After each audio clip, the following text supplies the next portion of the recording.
আমরা গুহার ভেতর দিয়ে যাচ্ছি, পুকুর ফার্স্ট ট্রেকিং।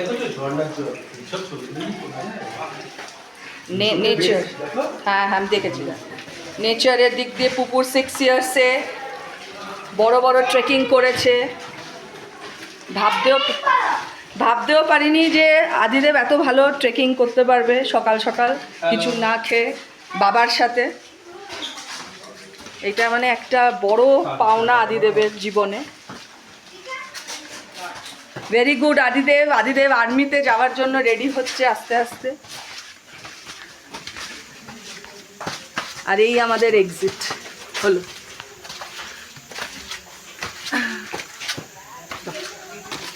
খুব একটা হেক্টিক নয়, ওঠা নামাটা খুব একটা কষ্টকর নয়, সেই আর কি।